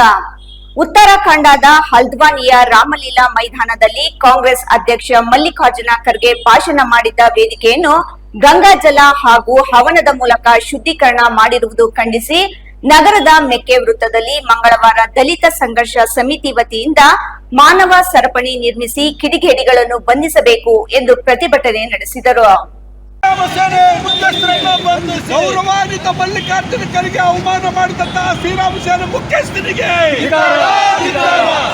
ಕೇಂದ್ರ ಸರ್ಕಾರದ ಕೋಮುವಾದಿ ಅನೀತಿಗೆ, ಕೇಂದ್ರ ಸರ್ಕಾರದ ಅವಿನೀತಿಗೆ, ಶ್ರೀರಾಮ ಸೇನೆ ಮುಖ್ಯಸ್ಥರನ್ನು ಬಂಧಿಸಲು ಯೋಗ್ಯತೆ ಇಲ್ಲದ ಕೇಂದ್ರ ಸರ್ಕಾರಕ್ಕೆ. ದಲಿತ ಸಂಘರ್ಷ ಸಮಿತಿಯ ಪದಾಧಿಕಾರಿಗಳು ಶುದ್ಧೀಕರಣ ಮಾಡಿದ ವ್ಯಕ್ತಿಗಳ ಮೇಲೆ ಕಾನೂನು ಕ್ರಮ ಕೈಗೊಳ್ಳಬೇಕೆಂದು ತಹಸೀಲ್ದಾರ್ ಮೂಲಕ ರಾಷ್ಟ್ರಪತಿಗಳಿಗೆ ಮನವಿ ಸಲ್ಲಿಸಿದರು. ಈ ವೇಳೆ ಮಾತನಾಡಿದ ದಲಿತ ಮುಖಂಡ ಮೇಡಿಹಾಳ ಮುನಿ ಅಂಜನಪ್ಪ, ಉತ್ತರಾಖಂಡದ ಹಲ್ದ್ವಾನಿಯ ರಾಮಲೀಲಾ ಮೈದಾನದಲ್ಲಿ ಕಾಂಗ್ರೆಸ್ ಅಧ್ಯಕ್ಷ ಮಲ್ಲಿಕಾರ್ಜುನ ಖರ್ಗೆ ಭಾಷಣ ಮಾಡಿದ್ದ ವೇದಿಕೆಯನ್ನು ಗಂಗಾಜಲ ಹಾಗೂ ಹವನದ ಮೂಲಕ ಶುದ್ಧೀಕರಣ ಮಾಡಿರುವುದು ಖಂಡನೀಯ ಎಂದು ಆಕ್ರೋಶ ವ್ಯಕ್ತಪಡಿಸಿದರು. ದಲಿತ ಸಮುದಾಯದ ಮುಖಂಡರಾಗಿ ಬೆಳೆದು ಬಂದ ಹಿರಿಯ ನಾಯಕ ಖರ್ಗೆ ಅವರನ್ನು ಜಾತಿಯ ಕಾರಣಕ್ಕಾಗಿ ಅವಮಾನಿಸುವ ರೀತಿಯಲ್ಲಿ ವೇದಿಕೆ ಶುದ್ಧೀಕರಣ ನಡೆಸಿರುವುದು ಸಮಾಜದಲ್ಲಿರುವ ಜಾತಿ ತಾರತಮ್ಯದ ಮನಸ್ಥಿತಿಯನ್ನು ಪ್ರತಿಬಿಂಬಿಸುತ್ತದೆ ಎಂದು ಹೇಳಿದರು. ಈ ಘಟನೆ ಕೇವಲ ಒಬ್ಬ ವ್ಯಕ್ತಿ ಅಥವಾ ರಾಜಕೀಯ ನಾಯಕನಿಗೆ ಮಾಡಿದ ಅವಮಾನವಲ್ಲ, ಭಾರತೀಯ ಸಂವಿಧಾನ ಪ್ರತಿಪಾದಿಸುವ ಸಮಾನತೆ, ಸ್ವಾಭಿಮಾನ ಮತ್ತು ಮಾನವ ಘನತೆಯ ಮೌಲ್ಯಗಳ ಮೇಲಿನ ದಾಳಿಯಾಗಿದೆ ಎಂದು ಗುಡುಗಿದರು. ಪ್ರತಿಭಟನೆಯಲ್ಲಿ ದಲಿತ ಸಂಘರ್ಷ ಸಮಿತಿಯ ಪದಾಧಿಕಾರಿಗಳು ಹಾಜರಿದ್ದರು. ಪ್ರತಿಭಟನೆ ಹಮ್ಮಿಕೊಂಡಿದ್ದೀವಿ. ವಿಚಾರ ಏನಪ್ಪ ಅಂದರೆ, ಮಲ್ಲಿಕಾರ್ಜುನ ಖರ್ಗೆ ಸಾಹೇಬರು ಈ ದೇಶದಲ್ಲಿ ಒಂದು ಉನ್ನತ ಸ್ಥಾನದಲ್ಲಿದ್ದಾರೆ. ಅವರು ಒಂದು ರಾಜ್ಯದ ಒಂದು ಕಾರ್ಯಕ್ರಮದಲ್ಲಿ ಹೋಗಿ ಅವರು ಭಾಗಿಯಾಗಿ ಬಂದ ಮೇಲೆ ಅಲ್ಲಿನ ಮನುವಾದಿಗಳು, ಅಲ್ಲಿನ ಜಾತಿವಾದಿಗಳು ಅಲ್ಲಿ ಹೋಗಿ ಮಾಡಬಾರ್ದು ಕೆಲಸವನ್ನು ಮಾಡಿ ಏನಂತಂದರೆ, ಅವರು ಅಲ್ಲಿ ಈ ಮನುವಾದಿಗಳ ಕೆಲಸ ಏನು ಮಾಡಬೇಕು ಅಲ್ಲಿ ಇದು ಮಾಡಿ ಅದನ್ನು ಅವಹೇಳನ ರೀತಿ ಮಾಡಿದ್ದಾರೆ. ಅದು ಈ ಮನುವಾದಿಗಳ ಮನಸ್ಥಿತಿ ಏನಂತ ಈ ದೇಶದ ಜನತೆ ನೋಡ್ತಾ ಇದ್ದಾರೆ. ಇದನ್ನು ನಾವು ದಲಿತ ಸಂಘರ್ಷ ಸಮಿತಿ ಮುಖಾಂತರ ತೀವ್ರವಾಗಿ ಖಂಡಿಸ್ತೇವೆ. ಇಡೀ ದೇಶದ ಜನ ಏನು ಈ ರೀತಿ ಜಾತೀಯತೆ ಏನು ಇವರು ಮನುವಾದಿಗಳು ಆಚರಣೆ ಮಾಡ್ತಾ ಇದ್ದಾರೆ, ಹೀಗಾಗಿ ಈ ಮನುವಾದಿಗಳು ಕೆಲವು ಕಡೆ ಮೀಸಲಾತಿ ವಿರೋಧಿ ನೀತಿಗಳು ಅನುಸರಿಸ್ತಾ ಇದ್ದಾರೆ. ನಾವು ಹೇಳೋದಿಷ್ಟೇ, ಫಸ್ಟು ಜಾತೀಯತೆಯನ್ನು ಇಳಿಸ್ರಿ. ನಾವೆಲ್ಲರೂ ಜಾತೀಯತೆಯನ್ನು ಹೋಗ್ಲಾಡಿಸ್ಬೇಕಂತೇಳಿ ನಾವು ಹೋರಾಟಗಳು ಮಾಡ್ತಾಯಿದ್ರೆ, ಈ ಮನುವಾದಿಗಳು ಕೆಲವು ಮನುವಾದಿ ಸಂಘಟನೆಗಳವರು ಜಾತೀಯತೆನ ಪ್ರಾರಂಭ ಆಗೋಕ್ಕೆ ಪ್ರಾರಂಭ ಮಾಡ್ತಾವ್ರೆ, ಅದನ್ನು ಕೊನೆಗೊಳ್ಳಕ್ಕೆ ಬಿಡ್ತಾ ಇಲ್ಲ. ಅದರಿಂದ ಏನು ಈಗ ಖರ್ಗೆ ಸಾಹೇಬರು ಹೋಗಿ ಅಲ್ಲಿ ಭಾಷಣ ಮಾಡಿದ ಬಂದ ನಂತರ ಅವ್ರು ಏನು ಅಲ್ಲಿ ಕೆಲಸ ಸಗಣಿ ಹಾಕಿ ಸಾರಿಸಿ ಈ ರೀತಿ ಅವಹೇಳನವಾಗಿ ಮಾಡಿದ್ದಾರೆ. ಅವ್ರ ವಿರುದ್ಧ ಭಾರತ ದೇಶದ ಗಡೀಪಾರು ಮಾಡಿ ಅವ್ರ ಮೇಲೆ ದೇಶದ್ರೋಹದ ಕೇಸು ದಾಖಲಿಸಿ ಗೂಂಡ ನೀಡಿ ಭಾರತ ದೇಶದಿಂದ ಗಡೀಪಾರು ಮಾಡಬೇಕಂತ ಹೇಳಿಬಿಟ್ಟು ನಾನು ತಮ್ಮ ಮೂಲಕ ಭಾರತ ಸರ್ಕಾರವನ್ನು ನಾನು ಒತ್ತಾಯ ಮಾಡ್ತಾ ಇದ್ದೀನಿ ಬಂಧುಗಳೇ. ಅಂಜೆ ವಿಜಯ್, ರಾಯಲ್ಸ್ ಕನ್ನಡ, ಕೋಲಾರ. ತೋಟಗಾರಿಕೆ ಇಲಾಖೆಯ ವತಿಯಿಂದ ಪ್ರಸಕ್ತ 2026-27ನೇ ಸಾಲಿನಲ್ಲಿ ವಿವಿಧ ಯೋಜನೆಗಳಡಿ ಫಲಾನುಭವಿಗಳ ಆಯ್ಕೆ ಪ್ರಕ್ರಿಯೆಯನ್ನು ಲಾಟರಿ ಮೂಲಕ ಪಾರದರ್ಶಕವಾಗಿ ನಡೆಸಲಾಯಿತು. ತಾಲೂಕು ಕಚೇರಿ ಸಭಾಂಗಣದಲ್ಲಿ ಇಂದು ನಡೆದ ಆಯ್ಕೆ ಪ್ರಕ್ರಿಯೆಯಲ್ಲಿ ವಿವಿಧ ಘಟಕಗಳಡಿ ಸಲ್ಲಿಕೆಯಾಗಿದ್ದ ಅರ್ಜಿಗಳ ಪೈಕಿ ಅರ್ಹ ಫಲಾನುಭವಿಗಳನ್ನು ಲಾಟರಿ ಮೂಲಕ ಆಯ್ಕೆ ಮಾಡಲಾಯಿತು. ರಾಷ್ಟ್ರೀಯ ತೋಟಗಾರಿಕಾ ಮಿಷನ್ ಯೋಜನೆಯಡಿ ಈರುಳ್ಳಿ ಶೇಖರಣಾ ಘಟಕಗಳು, ಫಾರಂ ಗೇಟ್ ಪ್ಯಾಕ್ ಹೌಸ್ಗಳು, ವೈಯಕ್ತಿಕ ಕೃಷಿ ಹೊಂಡ ಹಾಗೂ ಯಾಂತ್ರೀಕರಣ ಯೋಜನೆ ಸೇರಿದಂತೆ ವಿವಿಧ ಘಟಕಗಳಿಗೆ ರೈತರಿಂದ ಅರ್ಜಿಗಳನ್ನು ಆಹ್ವಾನಿಸಲಾಗಿತ್ತು. ಈ ಯೋಜನೆಗಳಡಿ ಒಟ್ಟು 437 ಅರ್ಜಿಗಳು ಸಲ್ಲಿಕೆಯಾಗಿದ್ದವು. ಅರ್ಜಿಗಳ ಪರಿಶೀಲನೆಯ ಬಳಿಕ ಅರ್ಹ ಫಲಾನುಭವಿಗಳ ಆಯ್ಕೆಗಾಗಿ ಲಾಟರಿ ಪ್ರಕ್ರಿಯೆ ನಡೆಸಲಾಗಿದ್ದು, ಒಟ್ಟು 29 ಫಲಾನುಭವಿಗಳನ್ನು ಆಯ್ಕೆ ಮಾಡಲಾಗಿದೆ. ಈ ಸಂದರ್ಭದಲ್ಲಿ ಹಿರಿಯ ಸಹಾಯಕ ತೋಟಗಾರಿಕೆ ನಿರ್ದೇಶಕಿ ಗಾಯತ್ರಿ ಮಾತನಾಡಿ, ರೈತರ ಬೇಡಿಕೆ ಹಾಗೂ ಅಗತ್ಯಕ್ಕೆ ಅನುಗುಣವಾಗಿ ವಿವಿಧ ಯೋಜನೆಗಳ ಸೌಲಭ್ಯಗಳನ್ನು ಒದಗಿಸುವ ಉದ್ದೇಶದಿಂದ ಅರ್ಜಿಗಳನ್ನು ಸ್ವೀಕರಿಸಲಾಗಿತ್ತು. ಹೆಚ್ಚಿನ ಸಂಖ್ಯೆಯಲ್ಲಿ ರೈತರು ವಿವಿಧ ಘಟಕಗಳ ಸೌಲಭ್ಯಕ್ಕಾಗಿ ಅರ್ಜಿ ಸಲ್ಲಿಸಿರುವುದು ಗಮನಾರ್ಹವಾಗಿದೆ ಎಂದು ಹೇಳಿದರು. ಗಾಯತ್ರಿ ಹಿರಿಯ ಸಹಾಯಕ ತೋಟಗಾರಿಕಾ ನಿರ್ದೇಶಕರಾಗಿ ಗುಲ್ಬರ್ಗ ತಾಲೂಕಿನಲ್ಲಿ ಕೆಲಸ ಮಾಡ್ತಿದ್ದೇನೆ. ಇವತ್ತು ಈ ದಿನ ವಿವಿಧ ಯೋಜನೆಗಳಲ್ಲಿ ಫಲಾನುಭವಿಗಳ ಆಯ್ಕೆ ಮಾಡಬೇಕಾಗಿತ್ತು. ಅದರಂತೆ ಲಾಟ್ರಿ ಮುಖಾಂತರ ಪಾರದರ್ಶಕವಾಗಿ ಮಾಡಬೇಕು ಅಂತ ನಾವು ಲಾಟ್ರಿನ ಹಮ್ಮಿಕೊಂಡಿದ್ವಿ. ಅದು ಸಾಹೇಬರನ್ನ ಪರ್ಮಿಷನ್ ತಗೊಂಡು ನಾವು ಮಾಡ್ತಾ ಇದ್ದೀವಿ. ಸಾಹೇಬರ ಅಧ್ಯಕ್ಷತೆಯಲ್ಲಿ ಮಾಡಬೇಕಾಗಿತ್ತು, ಕಾರಣಾಂತರಗಳಿಂದ ಅವ್ರು ಬರೋಕ್ಕಾಗಲಿಲ್ಲ. ಹಂಗಾಗಿ ಒಟ್ಟು ಈಗ 437 ಅರ್ಜಿಗಳು ಬಂದಿತ್ತು. ವಿವಿಧ ಘಟಕಗಳು ಅಂದರೆ ರಾಷ್ಟ್ರೀಯ ತೋಟಗಾರಿಕಾ ಮಿಷನ್ ಯೋಜನೆಯಲ್ಲಿ ಆನಿಯನ್ ಈರುಳ್ಳಿ ಶೇಖರಣಾ ಘಟಕಗಳು ಹಾಗೂ ಫಾರಂ ಗೇಟ್ ಪ್ಯಾಕ್ ಹೌಸು ಮತ್ತು ಇದು ವೈಯಕ್ತಿಕ ಕೃಷಿ ಹೊಂಡ ಮತ್ತು ಇದು ಯಾಂತ್ರೀಕರಣ ಯೋಜನೆ, ಈ ಯೋಜನೆಗಳಲ್ಲಿ ಅರ್ಜಿಗಳು ಬಂದಿದ್ವು. ಅದರಲ್ಲಿ 437 ಅರ್ಜಿಗಳು ಒಟ್ಟು ಬಂದಿದ್ದು. ಅದರಲ್ಲಿ 29 ಜನನ ಈ ದಿನ ಆಯ್ಕೆ ಮಾಡಿದ್ವಿ. ಈಗ ರೈತರ ಬೇಡಿಕೆ ಏನಿದೆಯೋ ಅದರ ಅನುಗುಣವಾಗಿ ಮಾಡುವಂಥ ಜವಾಬ್ದಾರಿ ನಮಗೂ ಇದೆ, ನಾವು ಮಾಡ್ತೀವಿ. ಫಲಾನುಭವಿಗಳ ಆಯ್ಕೆ ಪ್ರಕ್ರಿಯೆಯಲ್ಲಿ ಯಾವುದೇ ರೀತಿಯ ಗೊಂದಲಕ್ಕೆ ಅವಕಾಶವಾಗದಂತೆ ಹಾಗೂ ಎಲ್ಲ ಅರ್ಹ ಅರ್ಜಿದಾರರಿಗೂ ಸಮಾನ ಅವಕಾಶ ಕಲ್ಪಿಸುವ ಉದ್ದೇಶದಿಂದ ಲಾಟರಿ ಮೂಲಕ ಆಯ್ಕೆ ಮಾಡಲಾಗಿದೆ. ಈ ಮೂಲಕ ಆಯ್ಕೆ ಪ್ರಕ್ರಿಯೆಯಲ್ಲಿ ಪಾರದರ್ಶಕತೆ ಕಾಯ್ದುಕೊಳ್ಳಲಾಗಿದೆ ಎಂದು ಅವರು ತಿಳಿಸಿದರು. ರೈತರು ತಮ್ಮ ಅಗತ್ಯಕ್ಕೆ ಅನುಗುಣವಾಗಿ ಯೋಜನೆಗಳ ಸೌಲಭ್ಯವನ್ನು ಪಡೆದುಕೊಂಡು ಕೃಷಿ ಚಟುವಟಿಕೆಗಳನ್ನು ಸುಧಾರಿಸಿಕೊಳ್ಳಬೇಕು. ಇಲಾಖೆಯ ವಿವಿಧ ಯೋಜನೆಗಳ ಸದುಪಯೋಗ ಪಡೆದುಕೊಂಡು ಉತ್ಪಾದಕತೆ ಹಾಗೂ ಆದಾಯ ಹೆಚ್ಚಿಸಿಕೊಳ್ಳುವಂತೆ ಅವರು ರೈತರಿಗೆ ಸಲಹೆ ನೀಡಿದರು. ಮಹೇಶ್, ರಾಯಲ್ಸ್ ಕನ್ನಡ, ಗುಡಿಬಂಡೆ. ಇದೀಗ ಮತ್ತೊಮ್ಮೆ ಹೆಡ್ಲೈನ್ಸ್. ಚಿಕ್ಕಬಳ್ಳಾಪುರದ ಈಶಾ ಗೇಟ್ ಬಳಿ ಪದೇ ಪದೇ ಅಪಘಾತ, ಸಾವು ನೋವು ಹಿನ್ನೆಲೆ ಸ್ಥಳಕ್ಕೆ ಆರ್ಟಿಒ, ಪೊಲೀಸ್, ಎನ್ಎಚ್ಎಐ ಅಧಿಕಾರಿಗಳು ಭೇಟಿ, ಪರಿಶೀಲನೆ, ಗ್ರಾಮಸ್ಥರಿಂದ ಅಧಿಕಾರಿಗಳಿಗೆ ತರಾಟೆ. 2ನೇ ದಿನಕ್ಕೆ ಕಾಲಿಟ್ಟ ಬಿಜೆಪಿ ಹಮ್ಮಿಕೊಂಡಿರುವ ಅನಿರ್ದಿಷ್ಟಾವಧಿ ಧರಣಿ, ವಿವಿಧ ಬೇಡಿಕೆಗಳನ್ನು ಮುಂದಿಟ್ಟುಕೊಂಡು ಪ್ರತಿಭಟನೆ ನಡೆಸುತ್ತಿರುವ ಬಿಜೆಪಿ ನಾಯಕರು ಸಚಿವ ಬಿ ನಾಗೇಂದ್ರ ಅವರನ್ನು ಸಚಿವ ಸಂಪುಟದಿಂದ ವಜಾಗೊಳಿಸಬೇಕು ಎಂದು ಆಗ್ರಹ. ಚಿಂತಾಮಣಿ ನಗರದ ಟಿಪ್ಪು ನಗರ ಬಡಾವಣೆಯ ಎಸ್ಟಿಪಿ ರಸ್ತೆಯಲ್ಲಿರುವ ಪ್ಲಾಸ್ಟಿಕ್ ಫ್ಯಾಕ್ಟರಿಯೊಂದರಲ್ಲಿ ವಿದ್ಯುತ್ ಶಾರ್ಟ್ ಸರ್ಕ್ಯೂಟ್ನಿಂದ ದಿಢೀರ್ ಬೆಂಕಿ, ಲಕ್ಷಾಂತರ ರೂಪಾಯಿ ಮೌಲ್ಯದ ವಸ್ತುಗಳು ಭಸ್ಮ. ಇಂದಿನ ವಾರ್ತಾ ಪ್ರಸಾರ ಮುಕ್ತಾಯವಾಯಿತು. ನಮಸ್ಕಾರ.